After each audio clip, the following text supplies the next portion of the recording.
Luke chapter 19, we'll begin where we left off last week with verse 45. Jesus has come into Jerusalem here. He's cleansed the temple. He's run people out of the temple. Verse 45, he went into the temple and began to cast them out that sold therein, and them that bought. Saying, verse 46, it is written, my house is the house of prayer, but you made it a den of thieves. And what we finished with last week, and I'd ask you the question, where did these people get the idea to sell and buy in the temple? I mean, if you used your head, that'd be a good business. You know, people are coming to the Passover. They need to buy some stuff. When they get here, let's set up shop right in the temple. But of course, was that what the temple was that the purpose of the temple? That I can set up a business here, I can make a profit by selling things, and I could save some money even by buying things directly there in the temple. Where did these folks get the idea that this might be okay? And I asked you to look last week and go ahead. I thought it was a community center. Okay, they thought it was a community center, yeah. You know, but this is a case, of course, of what the Lord has authorized, but sometimes we go beyond. You know, I don't see anything wrong with this. Let's do this. And I pointed out Deuteronomy chapter 14. Notice how these people, I think, maybe got the idea that this would be a good idea. Deuteronomy chapter 14, beginning in verse 22. Well, now let's go back to Deuteronomy chapter 12. The temple itself, was it something that was authorized by the Lord? Or is this, you know, Solomon built the temple, and then it was destroyed, and then Zerubbabel and his group, they went back from Babylonian captivity, and they rebuilt the temple. And I said last week, we'll talk about the temple. We'll probably do that next week. We're going to talk about Herod's temple. That's the one that we're talking about in Luke chapter 19. But was the temple itself authorized by the Lord? It's some man's idea. Notice Deuteronomy chapter 12, beginning in verse 10. I can find it here. This is the Lord speaking to Moses. Moses speaking to the people. When you go over Jordan and dwell in the land which the Lord your God is giving to you to inherit, he's talking about when you go into Canaan, the promised land, when he gives you rest from all your enemies round about, so that you're dwelling in safety there, then there's going to be a place which the Lord your God shall choose to cause his name to dwell there. Thither shall you bring all that I command you. You're going to bring your burnt offerings, your sacrifices, your tithes, your heathen offerings out of your hand, all of your choice vows which you vow unto the Lord. You're going to rejoice before the Lord your God, you and your sons, your daughters, and your men servants, your maid servants, and the Levite that is within your gates, for as much as he hath no part nor inheritance with you. Take heed to yourself that thou offer not your burnt offerings in every place that you're going to see, but in the place which the Lord's going to choose in one of your tribes. There thou shalt offer thy burnt offering, and there thou shalt do all that I command thee. And of course, he's talking about the temple that's going to be established, and the Levites, and that they're going to be there to administer over this temple. But of course, he doesn't come right out and say that, but that's what he's talking about. But notice now, he said that you're going to bring your sacrifices there to the temple, and you're going to offer these sacrifices. Go into Deuteronomy chapter 14 now. You know, reading where you're going there, God has always provided a place of worship for his people. Okay. He's always, not only is he commanded worship, not only is he commanded faithfulness, he's given a place to carry those commands out. Yes. Be it in the temple, or be it in the traveling, in the tabernacle, the traveling around. There's always been a place that man could meet God. Yes, So absolutely. this is the church today. Right. What did they have during this time? During the time of Moses, they wandered in the wilderness here. They got the tabernacle, or the whatever they called it. It's a temporary place, a tent. We're going to see next week when we talk about the temple. David took note of that. The Lord don't have a place but a tent out there. He had a good place to live. David did. He built him a fine house. But the Lord didn't have a place to live, and so David got it in his head that he's going to build the temple, and of course that didn't come about. Solomon built the temple. Deuteronomy chapter 14, notice beginning in verse 22. We've already seen that the Lord is going to pick a place that's going to be his place of worship. That's going to be the temple, of course, in Jerusalem. Verse 22, Deuteronomy chapter 14, that thou shalt truly tithe of all the increase of your seed, that the field brings forth year by year. Well, these folks paid a tithe. They paid 10% of whatever they had been increased. Thou shalt eat before the Lord thy God in the place that he shall choose to place his name there. That's what we just read in Deuteronomy chapter 12. The tithe of your corn, your wine, your oil, the first things of your herds and your flocks, thou mayest learn to fear the Lord your God always. But notice something, and I made mention of this last week. If we lived under the old law today, we're going to have to go to the temple at least once a year. There's three big feasts that were observed in the temple that I've got myself in a jam here. The Passover feast, the Feast of Tabernacles, and Pentecost. But we're going to have to go to the temple at least for the Passover. Problem is the temple is located in, I think I said, Los Angeles, California. We ain't got no trains, planes, or boats, Edgar. We're going to have to take our sheep that we've increased now, 10% of whatever sheep that the Lord has blessed us with, and herd them to Los Angeles, California. That's a hardship. God made provisions for this here in Deuteronomy when he said you can exchange it for money, and when you can do that, and expect us to do things that we can't do. And that would have been sort of a hardship. I got to herd all my sheep and my oxen and my, I made a lot of grain this year, and I've got a bunch of sacks of grain I got to get to Los Angeles, California. So now notice what Andy was saying there, verse 24. If the way would be too long for you, and you're not able to carry all that stuff, if the place be too far from you, which the Lord thy God shall choose to set his name there, notice verse 25, then thou shalt turn it into money, and bind up the money in your hand, and you shall go into the place which the Lord your God shall choose, and thou shalt bestow that money whatsoever your soul lusteth after, for ox, for sheep, for wine, for strong drink. You don't got to take all this stuff to the temple. It'd be hard to do. Sell it, get the money in your hand, in your pocket, go to the temple wherever it is, and when you get there, you can buy the stuff that you were going to bring as your sacrifice, as your offering, purchase it there, and that way you don't have to herd all these sheep and oxen and carry all the sacks of grain. And well, that's reasonable. But Andy, I've got a good idea. Go ahead. One thing about the Old Testament worship here in Deuteronomy is, notice God did not allow them to substitute the money. He said, you take the money and then you buy what I command you. Yes. He did not allow them to just take the money and put it in the common treasury. He said, you go and you buy the sheep, you buy the oxen, you buy the lamb. Yeah. You buy the proper sacrifice. Don't substitute it. Right. That's true. But it didn't really easy. And then just all showed up at the temple and they took their money and put it in there and let the priest go buy whatever they needed. Yeah. It would have been easier. And that's kind of what we do today is we say, let's just put it on. God does not allow us to substitute anything for our obedience. Yeah. He expects us to obey him. Yeah. Yeah. But Andy, I've got a good idea, man. I live around the temple area. I live within You're going to raise the sheep, you go to the oxen, and you're going to sell it for a profit. Well, if I ain't got enough, I got built-in customers coming. Oh, okay. Why not set me up a pen where I can sell sheep? In fact, I'm going to go out 3 or 4 months after, before the Passover. I'm going to buy up all the sheep that I can get, because we got a lot of people coming. Go back to Luke 19 and look what Jesus calls your business, then the thieves. Well, yeah, but. Yep. But. Go back to Luke 19. Well, I know. I know, but use your head, and we got people coming. There's a need. Human logic does not replace God's commands. You mean I should set up maybe across the street from the temple? We can do that. Well, but Anthony back there, he's in the temple.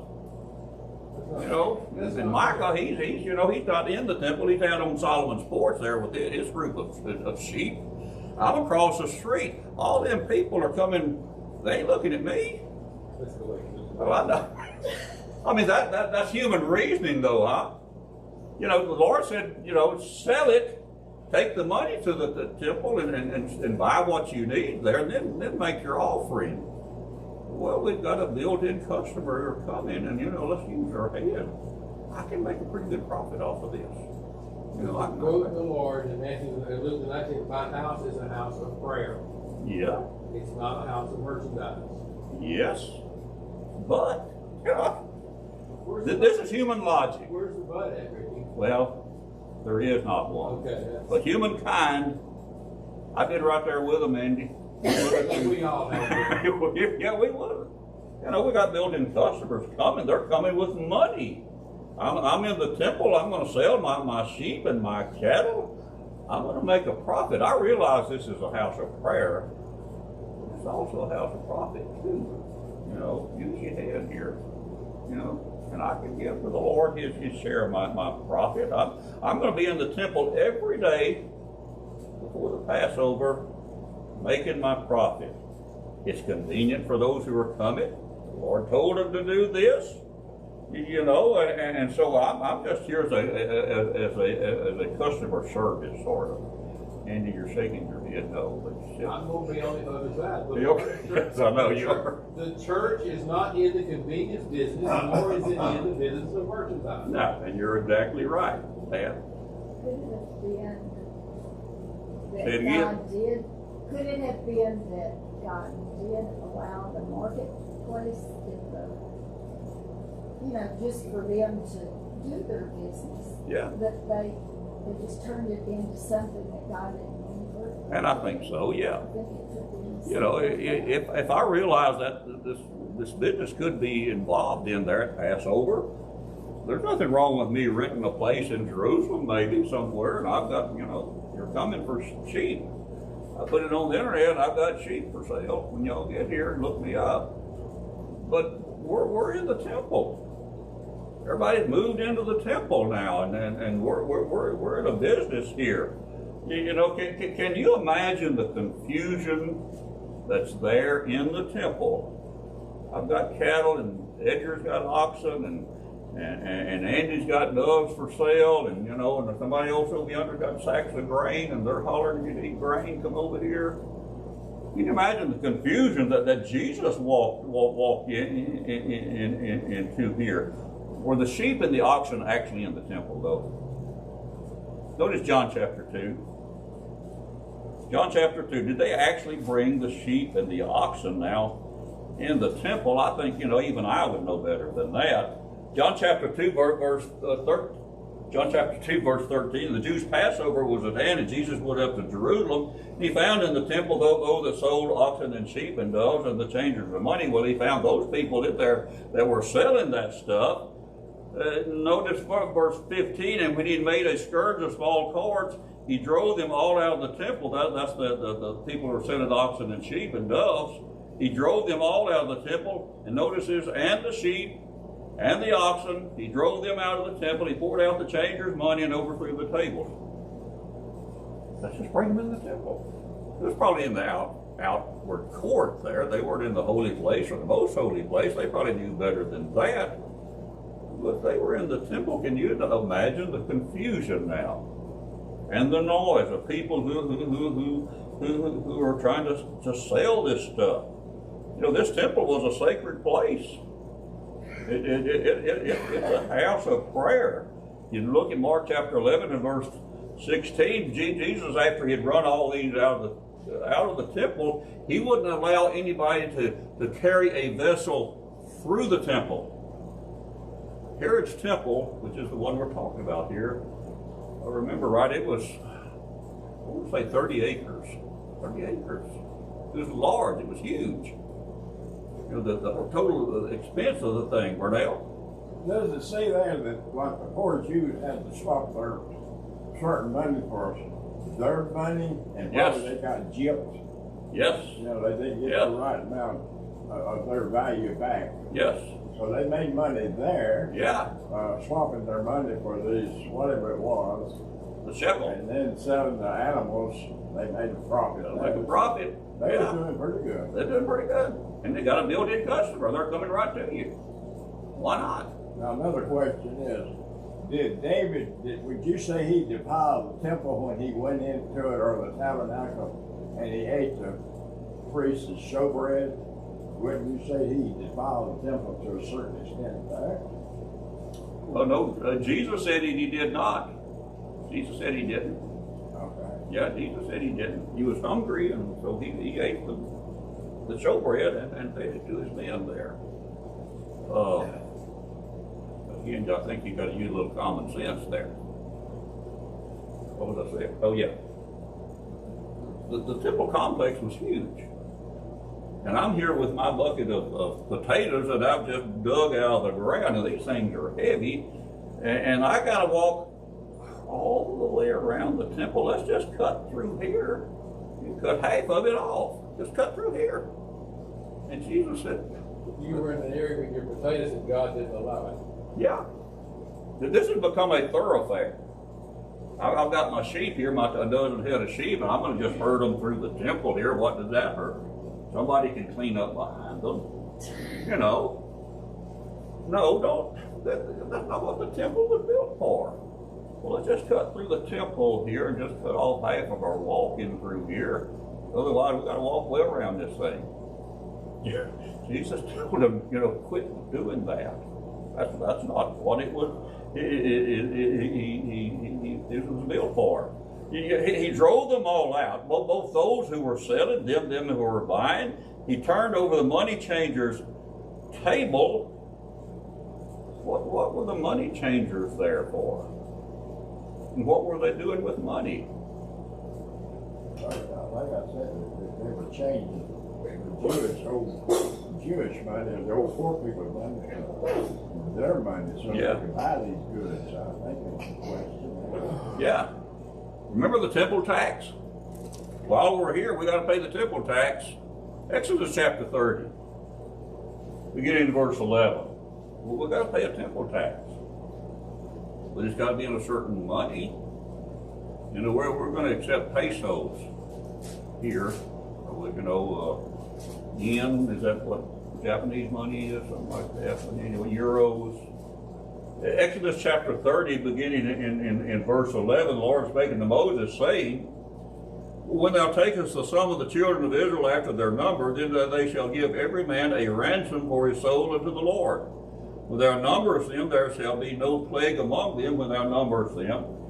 This they shall give every one that passeth among them that are numbered a half a shekel after the shekel of the sanctuary.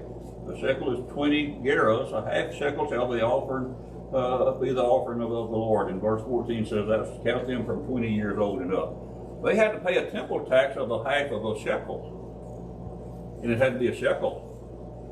I showed up from another country there for the Passover. I'm here at the temple. I ain't got shekels. I've got euros, or I've got pesos. It has to be in a shekel. It has to be a half a shekel. I've got my table set up over here in the corner. I've got plenty of shekels. Anybody want to exchange their euros for shekels, come on over. However, if you want 100 shekels, it's going to cost you 125. I got to make a profit here. And so that's what they were doing. They had people coming with their other money, and they got to convert it into shekels so they can pay the temple tax. And so, come on over to my table. The same as it was last year. They did pretty good last year. I got the same deal for you this year. And so that's what was going on there. People were there making a profit.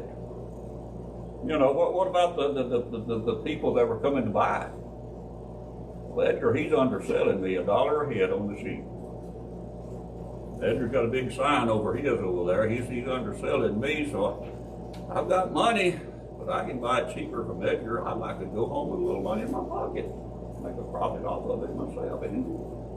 But I'm buying the sheep cheaper from Edgar, so But he ran all these folks out. Verse 46, going back to Luke chapter 19. Anybody got any comment? Yeah. Go ahead. That's the same thing today.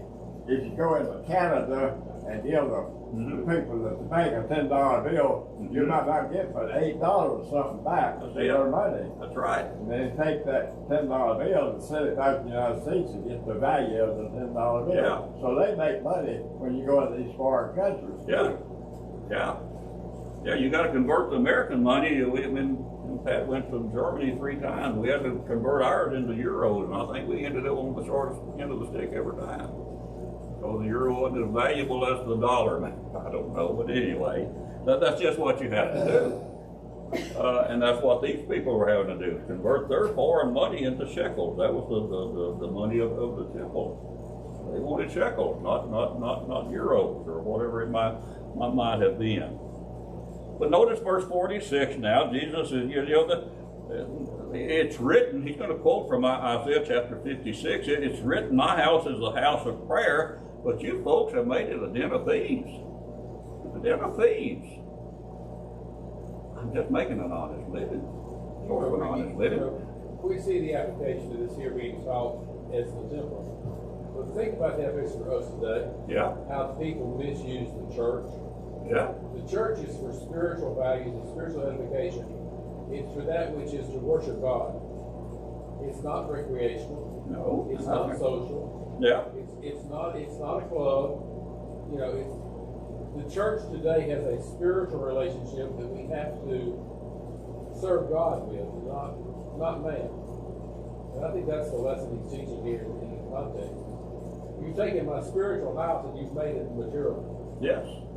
Yes. We have to be very careful today that we don't turn the churches, congregations into make money. Social. Yeah. Yeah.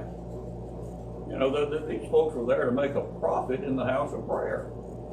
Never crossed their mind probably that maybe I shouldn't do this, But Miss Carol, the only reason I teach this class is because I'm paid so well.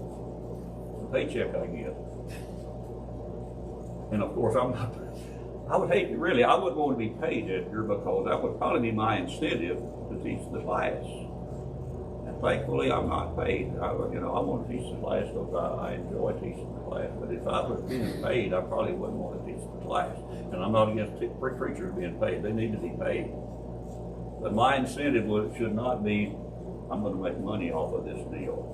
That's the reason I'm up here today. I'm making money off of this deal. So I hope not. These buyers and these sellers, they're not interested in what's going on there. They're not interested in this sacrifice. How much money can I make? How much money can I save? Jeremiah chapter 7 and verse 11, Jeremiah said pretty much the same thing. God's house has become a den of robbers. Y'all need to buy grain. I've got grain. I sell it by the pound. Only my pound is 14 ounces. You don't know it by my scale, but instead of the 16-ounce pound of grain, I'm selling 14 ounces. You think you got 16 ounces. I'm making money here. I'm just robbing you of whatever I can get out of you. The sacredness of this temple didn't mean nothing to these people. Their lack of interest in the true purpose of the temple was overcome by their greed and by their dishonesty.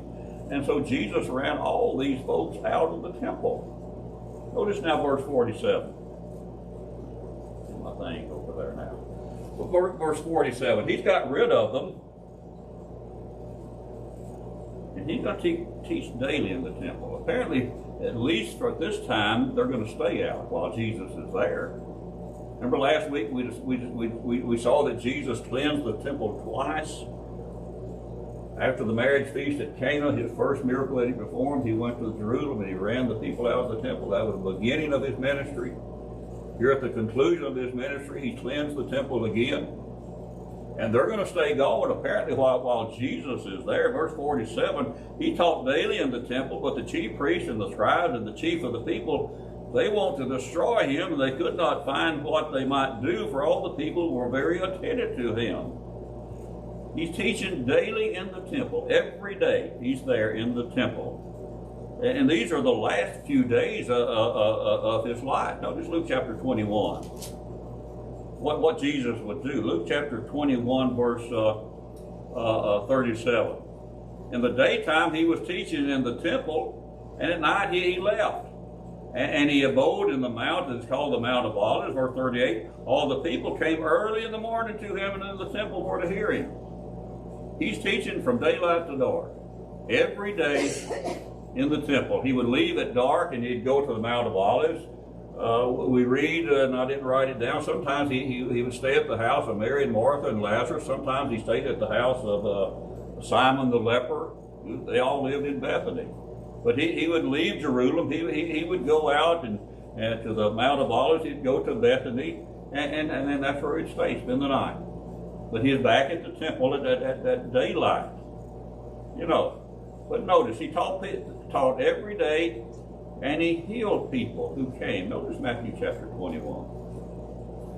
Notice about these chief priests. They are insanely jealous of him. Matthew chapter 21, beginning in verse 13. It said unto them, it is written, my house shall be called the house of prayer, but you made it the den of thieves. This is Matthew's version of what we're looking at in Luke chapter 19. Notice verse 14. The blind and the lame came to him in the temple. He's teaching every day in the temple. The blind and the lame are come to him in the temple. He healed the blind and the lame. Verse 15, notice this. When the chief priests and the scribes saw the wonderful things that he did, they saw that he was healing blind people and lame people. They saw the wonderful things that he did, but notice this.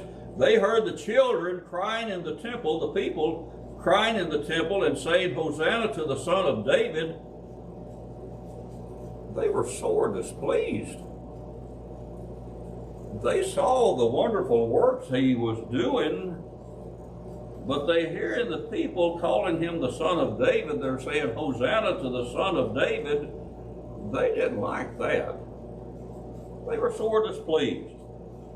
You know, they're hollering, Lord, save us. Son of David, save us. These chief priests and the scribes and the chief people, they're the ones that these people should be saying, priest, save us, not this guy who they're calling the Son of David here. They were envious because they were calling him the Son of David. Notice the next verse there, verse 16, Matthew chapter 21, verse 16. They said unto him, are you hearing what these people are saying? Jesus, are you hearing what these people are saying? Never mind the wonderful works.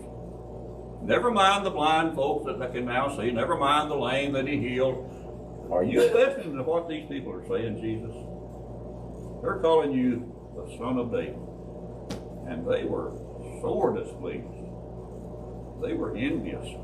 They were jealous. Notice Matthew chapter 23. Well, these people sort of vain. These Pharisees, the scribes, the elders, they were sort of vain people. Matthew chapter 23, verse 2, Jesus speaking, he tells them to be aware of these people, the scribes and the Pharisees, because they sit in Moses' seat. They wanted to be viewed as Moses was. Moses was a great leader. He was an authority figure. And they wanted to be like Moses. They weren't Moses, of course, but they wanted to be recognized like Moses. Notice verse 5, all their works they do to be seen of men. They saw the wonderful works that he was doing in the temple. The blind were healed, the lame could walk. They saw those wonderful works. Whatever they did, they wanted to be seen of men. They didn't heal no blind folks or heal any lame folks. But whatever they did, they wanted to make sure somebody saw it or knew about it. Verse 6, they loved the uppermost rooms at the feast and the chief seats in the synagogue. They wanted to be recognized. Notice verse 8, in the greeting in the marketplace, they loved to be called a men rabbi. Jesus, are you listening to them folks? They're calling you the Son of David. They never called me that, Andy. I like for them to call me rabbi, and if they called me the Son of David, that'd be even better. Never called me that.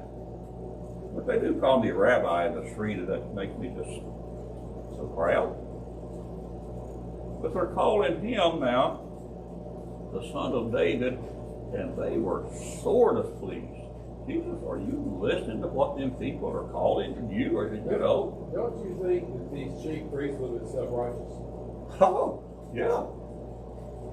So self-righteous that, you know, verse 48 or whatever it is there in Luke chapter 19, these people are very attentive to him. They're there at daylight every day. And listen to what they're saying about him. Self-righteous, envious. He didn't come every day at daylight to hear them.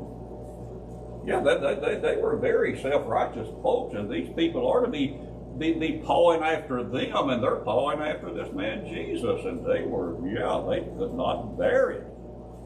They were envious, they were full of spite and hatred towards this man. They saw the wonderful works he did, but now we need to destroy him. Verse 47. I never did put my marker in my book, and so I'm sort of lost here. You do that, so I'm going to have to. The chief priest, the chief of the people sought to destroy him. We need to get rid of him. People are listening to him. They're attentive to him. He's doing wonderful works, and he's here in the temple every day. Notice Mark chapter 11, verse 18. They were scared of this guy.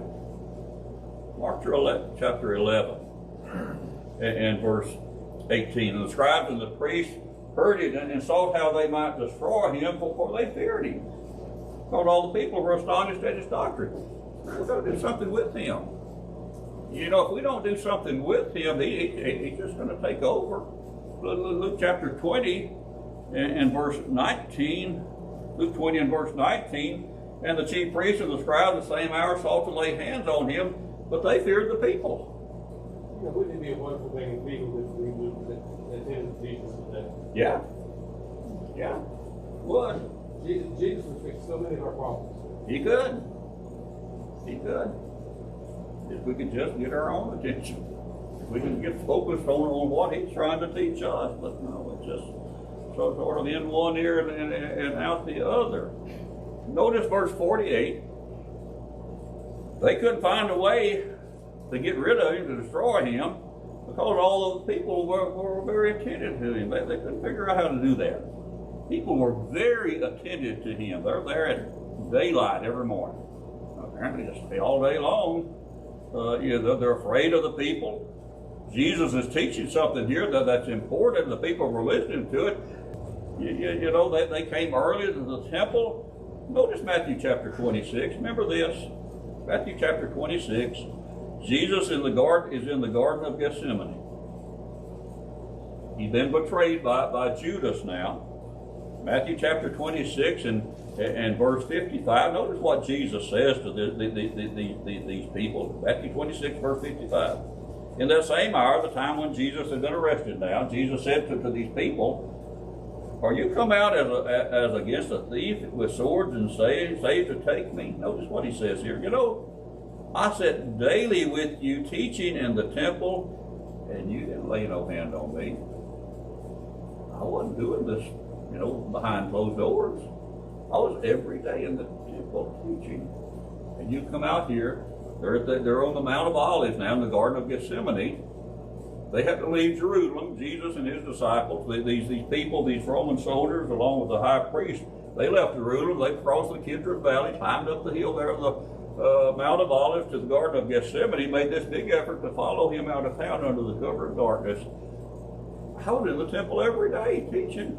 You didn't bother with me there. Why come out here under the cover of darkness? They were afraid of the people. Anyone have any comment? Notice now chapter 20. We'll begin there. Chapter 20, let's read the first two verses. Luke chapter 20. It came to pass that on one of these days, as he taught the people in the temple and he preached the gospel, the chief priests and the scribes and came upon him with the elders, and they spake unto him, saying, "Tell us by what authority you're doing all this, and who gave you this authority?" The chief priest and the scribes and the elders. Verse 47 says that the chief priest and the scribes and the chief of the people came. Sound like pretty much the same people. And it probably was the exact same people. You know, we've got the chief priests and the scribes and the elders now, which is the chief of the people. But on one of those days, Jesus' time is running out. John chapter 12 and verse 1 tells us that he came to Bethany first, and he had 6 days left before the Passover. Matthew chapter 26 and verse something, I don't forgot where, it says that he's got 2 days left, 2 days till the Passover. On one of those days, that all these people came to Jesus.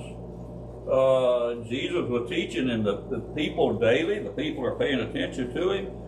The chief priests and the scribes and the elders showed up also because they're interested. Everybody else is listening to him. I don't think it came because they're interested.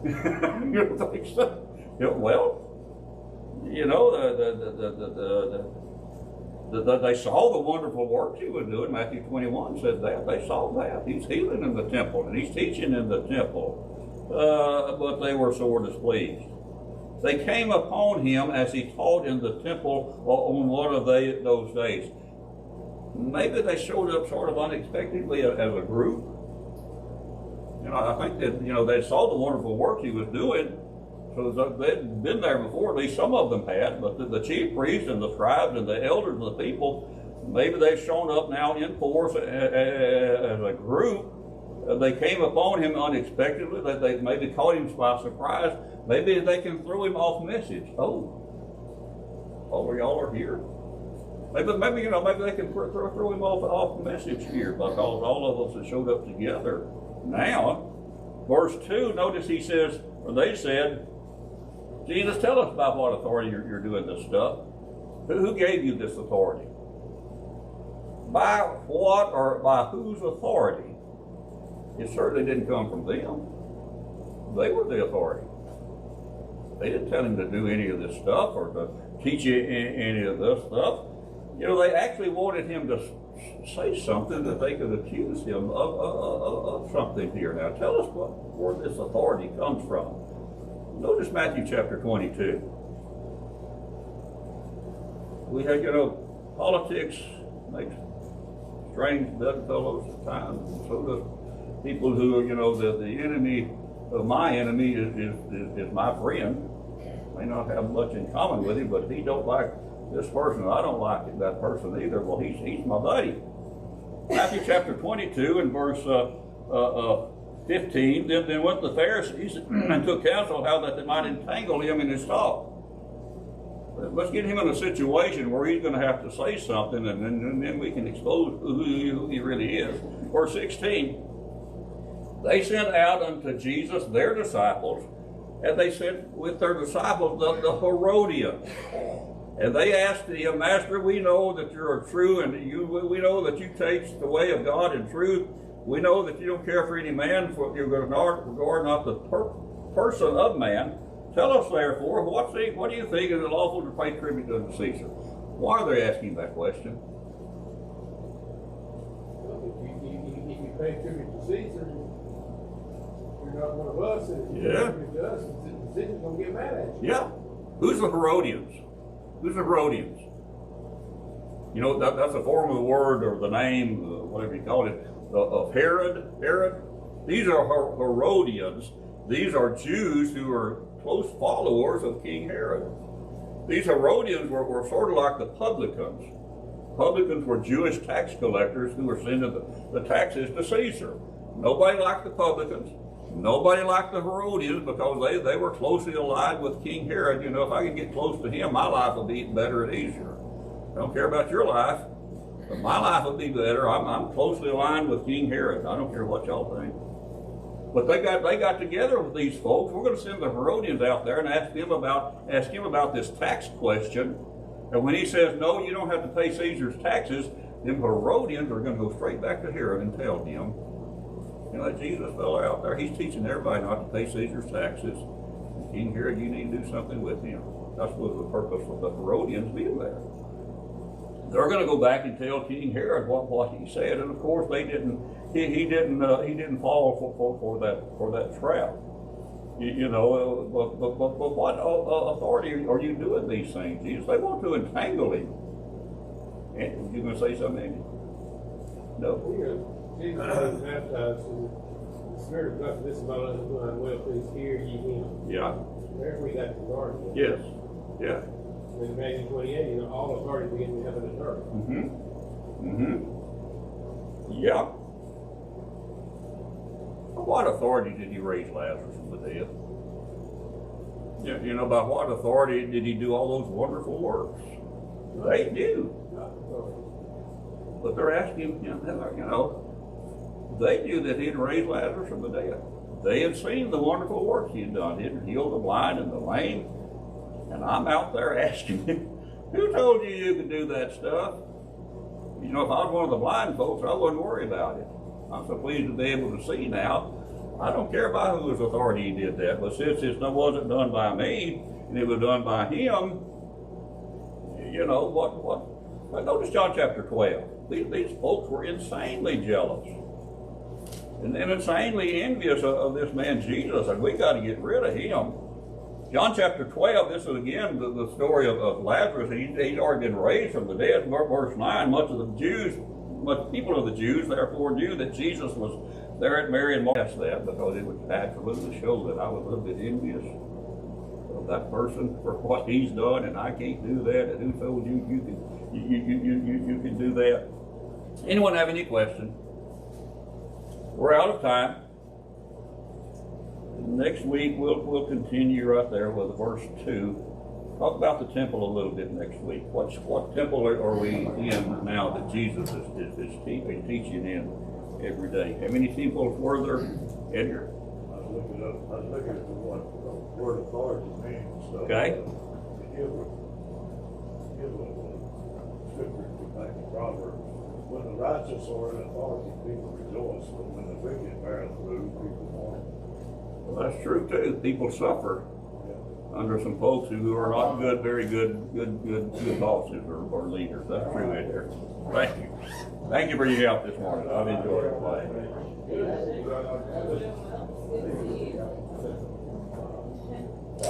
Good.